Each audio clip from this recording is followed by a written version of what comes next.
Hello dear friends, welcome to MK legal शिक्षा the way of learning. Dear students, arrest के ऊपर हम बात कर रहे थे। पुलिस वाला किसी को गिरफ्तार करता है तो किसके क्या कानूनी अधिकार हैं, पुलिस वाले की क्या पावर्स हैं। क्रिमिनल प्रोसीजर कोड 1973 में चैप्टर 5 में इसके प्रोविज़न दे रखे हैं। 2 वीडियोज़ हम पहले बना चुके हैं और आज हमारा लास्ट वीडियो है अरेस्ट के टॉपिक को लेके। अभी तक अगर आपने चैनल को सब्सक्राइब नहीं किया है तो सब्सक्राइब कर लें और साथ ही इस बेल आइकन को भी प्रेस करें, जिससे जो नए अपडेट्स हैं, नए वीडियोज़ के, वो आपसे मिस ना हो। देखिए, chapter 5 CRPC arrest of the persons, ये पार्ट 3 है। पहले दोनों पार्ट के वीडियो जो है उनके लिंक डिस्क्रिप्शन में है और टोटल 3 वीडियो में हमने इसको कंप्लीट किया है। ये हमारा पार्ट 3 रहेगा। देखिए, चैप्टर 5 के अंदर सेक्शन 40 से लेकर के 60A तक दे रखा है अरेस्ट के बारे में, और इसको मैंने 3 पार्ट में डिवाइड किया है। पार्ट 1 जहाँ पे हमने बात की है सेक्शन 41 टू 44 तक कि भाई हु कैन अरेस्ट। पार्ट 2 जो हम लेकर आए, पार्ट 2 में हमने बात की how to arrest and search के बारे में, यानी कि 45 से लेकर के 54, और मेडिकल की भी हमने यहाँ बात की। और थर्ड पार्ट में हम बात करने वाले हैं पार्ट 3 में 54A से लेकर के 60A तक जो रिमेनिंग प्रोसीजर्स बच जाते हैं। तो तीनों के तीनों वीडियो आपके लिए बहुत इंपॉर्टेंट हैं। सबके लिंक डिस्क्रिप्शन में, तीसरा वीडियो तो है ये, और पहले 2 वीडियो के लिंक डिस्क्रिप्शन में है, आप उनको वहाँ पे जाके देख सकते हैं। तो today's topic we will start with the section 54A। देखिए, 54A बात करता है आपका आइडेंटिफिकेशन ऑफ पर्सन अरेस्टेड, यानी कि आइडेंटिफिकेशन कैसे करेंगे आप। देखिए, यहाँ पे हम आपको आज TI परेड के बारे में बात कर लेते हैं। ये TI परेड की ही बात करता है, test identification parade. Test identification parade, ये आपका सेक्शन 54A बात करता है। टेस्ट आइडेंटिफिकेशन परेड में होता क्या है कि जिस पुलिस ऑफिसर को, officer in charge of police SHO जब लगता है कि भाई मुझे टेस्ट आइडेंटिफिकेशन परेड करानी है किसी एक्यूज की, तो मैजिस्ट्रेट से उसकी परमिशन ली जाती है। और मैजिस्ट्रेट साहब क्या करते हैं, परमिशन देते हैं, और ये होती है जेल परिसर में ये होगा, और जेल को एक लेटर भेजा जाएगा and all the arrangements will be done by jail authorities. अब अरेंजमेंट होती कैसे हैं, इसका प्रोसीजर क्या होता है, हम ये बात कर लेते हैं। तो इसका जो प्रोसीजर होता है यहाँ पे वो ये होता है, जब जेल को लेटर जाता है तो वहाँ एक डेट फिक्स की जाती है। एक पर्टिकुलर डेट फिक्स होती है किस डेट को जेल में आपकी TI परेड होगी। उसके बाद 6 डमी निकालते हैं जेल वाले। 6 डमी से हमारा मतलब है कि ऐसे 6 लोग जो आइडेंटिकल हैं in height and facial structure, यानी इसका हाइट और लगभग दिखना, भाई मोटा पतला उसी के जैसा आइडेंटिकल हाइट एंड स्ट्रक्चर। तो इसके 6 ऐसे डमीज निकाले जाते हैं। मैजिस्ट्रेट वहाँ पे प्रेजेंट रहता है, मैजिस्ट्रेट साहब प्रेजेंट रहेंगे, और मैजिस्ट्रेट साहब क्या करेंगे, यहाँ पे ऐसे 6 लोगों को 1 2 3 4 5 6 के एक लाइन में खड़ा कर दिया जाएगा। अब एक्यूज्ड जो है या जो अरेस्टेड पर्सन है, एक्यूज्ड को ये फ्रीडम होगी कि उसकी मर्जी है, वो चाहे जहाँ जिसके बीच में जिस पोजीशन पे खड़ा हो सकता है। द एक्यूज्ड और the arrested person can not be forced to stand at a particular place, ये उसकी फ्री विल होगी। यहाँ पे जब वो खड़ा हो जाता है तो ड्यूरिंग दिस प्रोसेस आपको 2 विटनेस भी चाहिए, जिन विटनेस को कहा जाता है पंच विटनेस। ठीक है, ये पंच विटनेस और मैजिस्ट्रेट प्रेजेंट रहता है। फिर उस बंदे को लाया जाता है, विटनेस को, जिसको ये आइडेंटिफाई करने हैं। अब आइडेंटिफाई करने वाला बंदा आता है और उस पर्टिकुलर बंदे को, मान लो 3rd बंदा है, तो उसको टच करता है। क्या करता है, टच करके बताता है कि ये वो बंदा है जिसको मैं आइडेंटिफाई करता हूँ कि एक्यूज्ड यही था। तो टेस्ट आइडेंटिफाई, तो फिर उसके बाद मैजिस्ट्रेट क्या करता है, यहाँ पे पूरी रिपोर्ट बनाता है। And he also note down the demeanour of this witness and the accused, भाई दोनों का डेमिनोर भी चेक करता है कि भाई वो भाव भंगिमाएँ, उनके हाव भाव कैसे थे, और उस रिपोर्ट को जिस कोर्ट ने ऑर्डर दिया था TI परेड का, उसको भेज देता है। ये था पूरा प्रोसीजर जो TI परेड में फॉलो होता है। अच्छा, अभी जब टीआई पीरियड में हो जाएगा तो ये कहाँ पे आपको याद होगा, section 9 of Indian evidence act. मैं इंडियन एविडेंस एक्ट की बात कर रहा हूँ। जो सेक्शन 9 है इंडियन एविडेंस एक्ट का, वो क्या कहता है कि ऐसे facts which necessary to explain or introduce the relevant facts, यानी कि आपका टीआई पीरियड जो है ये सेक्शन 9 में एज ए एविडेंस रिलेवेंट हो जाएगा। तो इसकी रिलेवेंसी कहाँ होगी, section 9 of Indian evidence act में। अब इसका सीआरपीसी का प्रोविजन ही पढ़ लेते हैं। सीआरपीसी में कहा गया कि where a person is arrested on a charge of committing an offence, जहाँ किसी व्यक्ति को अरेस्ट किया गया है कि भी उसने कोई ऑफेंस किया है और उसकी आइडेंटिफिकेशन जो हो किसी दूसरे व्यक्ति के द्वारा या व्यक्तियों के द्वारा करवानी जरूरी है for the purpose of investigation of such offence, the court क्या करेगा, having jurisdiction on request of the officer in charge of police. हमने ऑफिसर इंचार्ज मीन यानी कि एसएचओ को जो क्या करता है, direct the person so arrested to subject himself to identification by any person or persons in such manner as the court may deem fit. तो यहाँ पे जो मैंने प्रोसीजर बताया वो नहीं दे रखा, लेकिन यहाँ कोर्ट के बारे में बताया कि कोर्ट को जैसा उचित लगेगा, और जो प्रोसीजर जो मैंने बताया वही होता है आपका टीआई पीरियड के लिए। और टीआई पीरियड रिलीवेंट कहाँ पे हो जाएगी आपकी टीआई पीरियड रिलीवेंट हो जाएगी section 9 of the Indian evidence act. इन दोनों ही चीज़ों को आप नोट कर लें। और हाँ, सेक्शन 54A कब इंसर्ट किया गया था, ये जो 2005 की जो अमेंडमेंट्स थी उनमें ये इंसर्ट हुआ था, ये यहाँ पे याद रखना आपको। अब इसका प्रोवाइजो देख लेते हैं। देखिए प्रोवाइजो यहाँ पे क्या कहता है। प्रोवाइजो यहाँ पे है कि if the person identifying the person arrested is mentally और फिजिकली डिसेबल्ड, मान लीजिए वो फिजिकली या मेंटली डिसेबल्ड है, जो भी आइडेंटिफाई करने वाला बंदा, द पर्सन आइडेंटिफाइंग, इस पे ध्यान दीजिएगा, वो पर्सन क्या है, मेंटली या फिजिकली डिसेबल है, तो process of identification it shall take place under the supervision of judicial magistrate who shall take appropriate steps to ensure that such person identifies the person arrested using method that the person is comfortable with। पहला proviso तो यहाँ तक ही आ जाता है कि भी अगर identify करने वाला बंदा ही वहाँ पे क्या है, मेंटली या फिजिकली डिसेबल्ड है, तो वहाँ पे जो आपका जुडिशियल मैजिस्ट्रेट है वो प्रेजेंट होने चाहिए, सो दैट कि वो स्पेशल एजुकेटर को भी बुलाया जा सकता है। अब बात आती है सेकंड प्रोवाइजो की। ये फर्स्ट प्रोवाइजो था।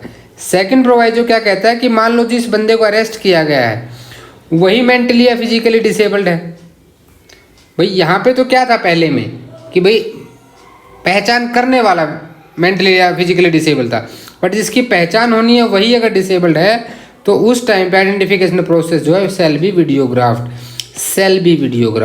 ठीक है, तो उसकी वीडियोग्राफी होनी चाहिए। ये आपका 54A बात करता है। अभी चलते हैं 55 पे।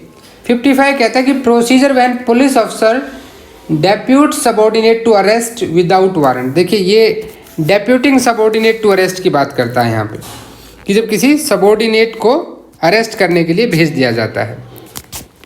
देखो क्या होता है कि सीनियर पुलिस अफसर है ना भाई, जहाँ पे सीनियर पुलिस अफसर को जाना होता है वो नहीं जाता है, लेकिन वो क्या करता है अपने सबऑर्डिनेट किसी भी पुलिस अफसर को, या फिर जरूरी नहीं कि पुलिस अफसर ही, किसी और व्यक्ति को भी किसी को अरेस्ट करने के लिए भेज सकता है, जिसे वो लॉफुली अरेस्ट कर सकता है विदाउट वारंट।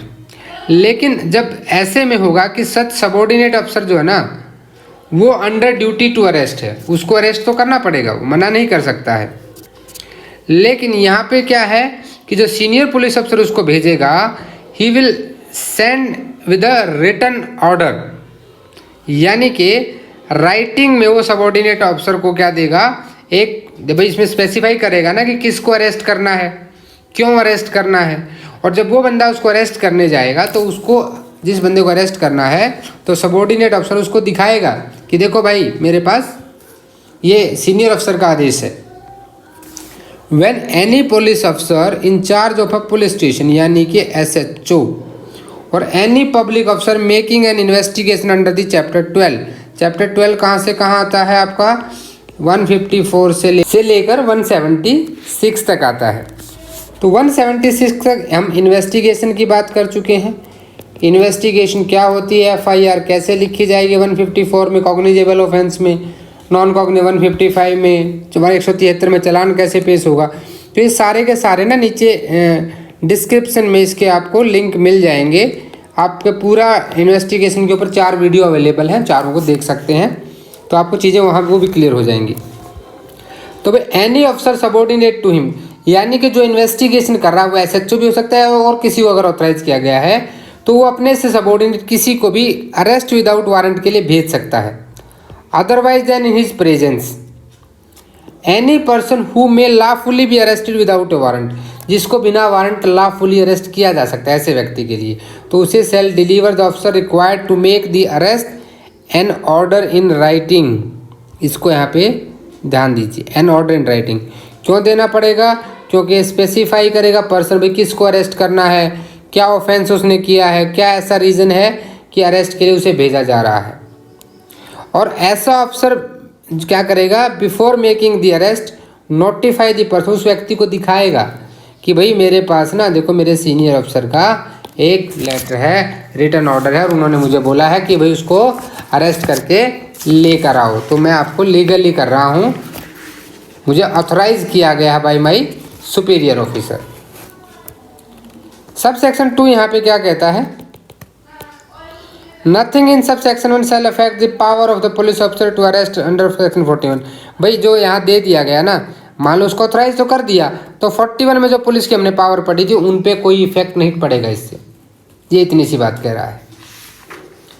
अभी आ जाते हैं 55A पे। 55A यहाँ पे क्या है कि ये भी इंसर्ट किया गया था आपका 2008 के अमेंडमेंट में।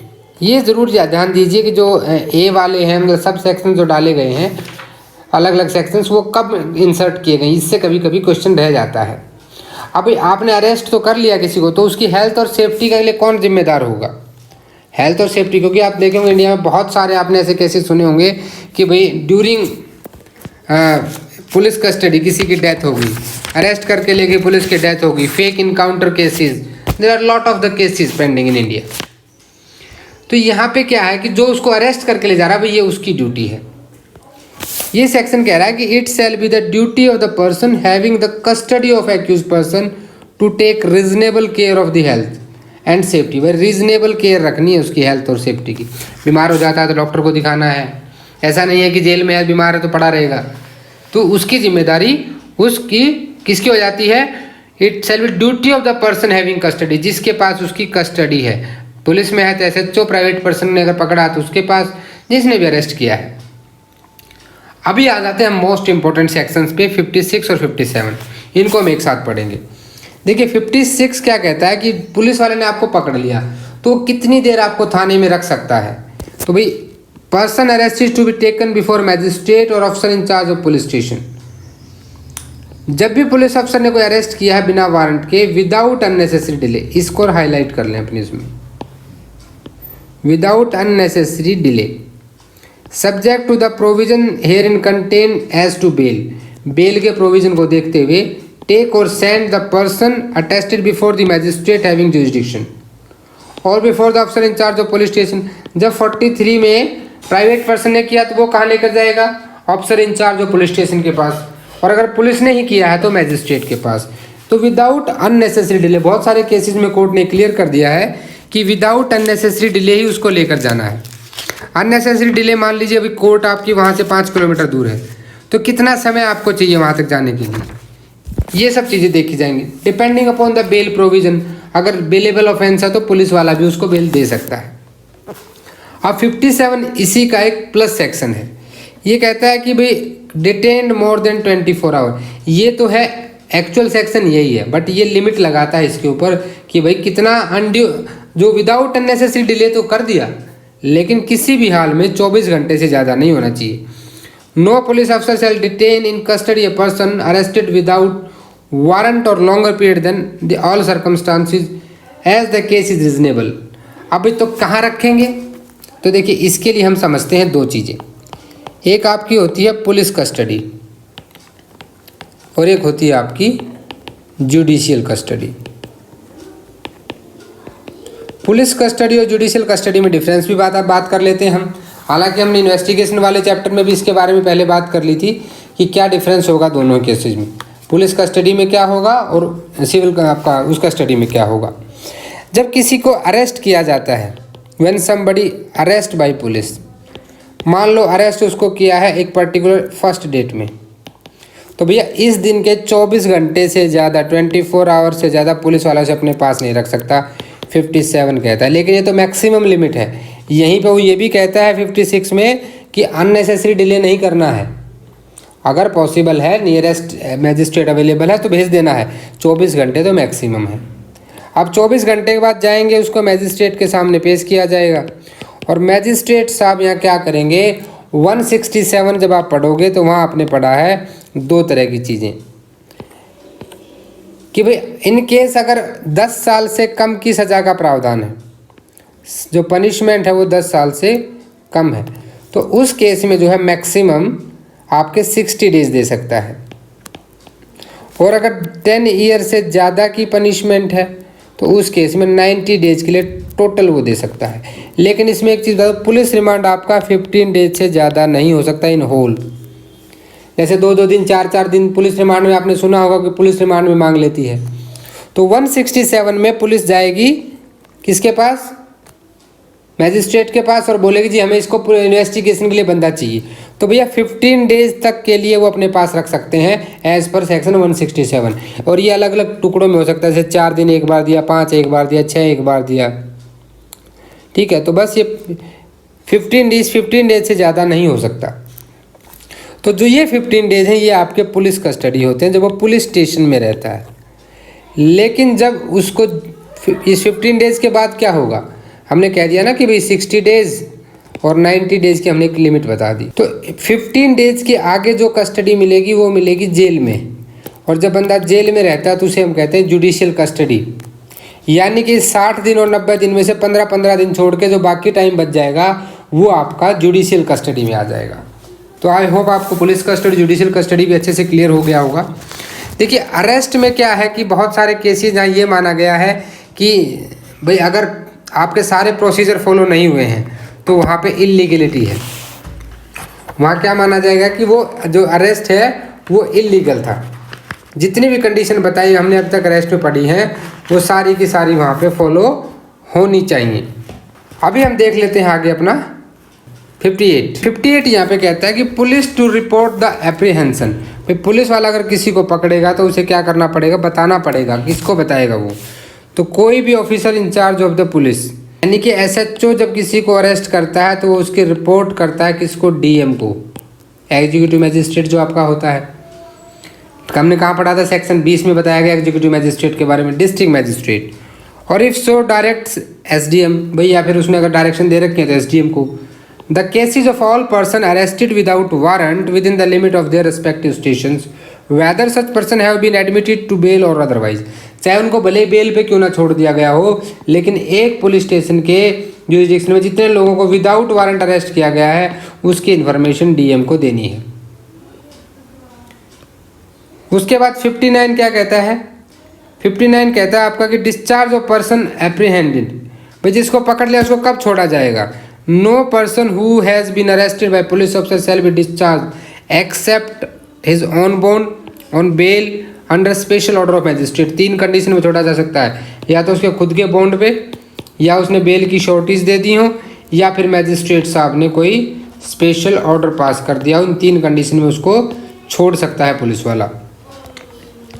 60 यहाँ पे क्या कहता है कि power on escape to pursue and retake. मान लो कोई भाग जाता है तो क्या करेंगे, दोबारा पकड़ेंगे कि नहीं पकड़ेंगे। जो लॉफुल कस्टडी में होता है अगर वो भाग जाता है, अपने आप को बचाने की कोशिश करता है, तो person from whose custody he escape, जिसकी कस्टडी से वो भागा है, was rescued may immediately pursue and arrest him in any place of India. तो भैया उसको इंडिया में ना वो किसी भी जगह पे जाके अरेस्ट कर सकता है, इंडिया के किसी भी कोने में जहाँ वो उसको पकड़ पाएगा। मेरा मैप का ड्राइंग अच्छा नहीं है बट हाँ कॉन्सेप्ट समझिए आप। दूसरी बात यहाँ पे है कि जब सेक्शन 47 आपने पढ़ा था वो भी यहाँ पे अप्लाई होगा, और उसमें सारे प्रोविज़न यहाँ अप्लाई होंगे सेक्शन 47 के। सेक्शन 47 में आपने क्या पढ़ा था, सेक्शन 47 में आपने देखा था कि search of place entered by person, यानी कि दरवाज़ा दया ने जहाँ दरवाज़ा तोड़ा था यहाँ भी दया दरवाज़ा तोड़ देगा। 60A कहता है कि arrest to be made strictly according to the code. भाई जो अरेस्ट होगा ना, ये क्यों डाला गया था, ये बहुत सारे केसेस जब आ गए थे कि इलीगल अरेस्ट के, misuse of the power of arrest था, उसको रोकने के लिए बोला गया कि भाई ये 2008 में इंसर्ट किया गया और यहाँ कह दिया गया कि इस कोड के अलावा, सीआरपीसी के प्रोविजन के अलावा कोई भी अगर अरेस्ट किया जाता है तो वो इलीगल माना जाएगा, या फिर कोई स्पेशल लॉ दे रखा तो उससे आप कर सकते हो, otherwise you have to follow the CrPC. तो यहाँ पे हमने आज पूरा समझा कि भाई आपका सीआरपीसी में अरेस्ट का चैप्टर 5 क्या दे रखा है। टोटल 3 वीडियो हमारे कंप्लीट हो गए हैं। Thanks for watching this video my dear friends. I hope आपको वीडियो अच्छा लगा होगा। तीनों वीडियोस के लिंक डिस्क्रिप्शन में दे रखे हैं। अगर आपने तीनों वीडियोस देख लिए ना अरेस्ट से रिलेटेड, तो आई एम श्योर कि आपको अरेस्ट से रिलेटेड तो कोई भी डाउट नहीं रहेगा सीआरपीसी में। चैनल को अगर आपको वीडियो अच्छे लगे हैं तो मुझे पूरा विश्वास है कि आपने सब्सक्राइब कर लिया होगा। अपने दोस्तों को भी चैनल शेयर करें। अगर आपको वीडियो सच में अच्छे लग रहे हैं तो देखिए आप मुझे मेल भी कर सकते हैं mklead6@gmail.com पे। आप टेलीग्राम चैनल ज्वाइन करिए जहां आपको इन तीनों वीडियोस के PDF अवेलेबल हो जाएंगे। दोस्तों के साथ शेयर करें। और again I am requesting, please आप अपनी कमेंट्स करके मुझे ज़रूर बताएं कि वीडियोस कैसे हैं, क्या इंप्रूवमेंट के सजेशंस हैं। प्लीज़ कमेंट ज़रूर करें।